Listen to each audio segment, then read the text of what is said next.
So I'll show y'all a custom way to do a doorway when it's too big.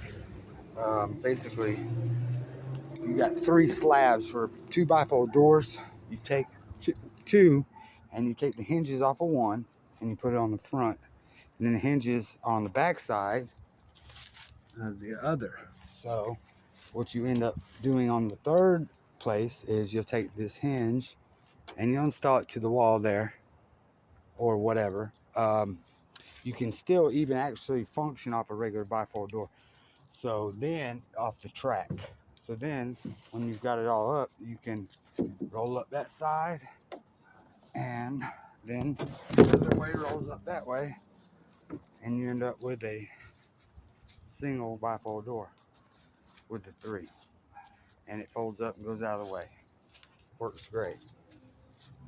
So just this is a little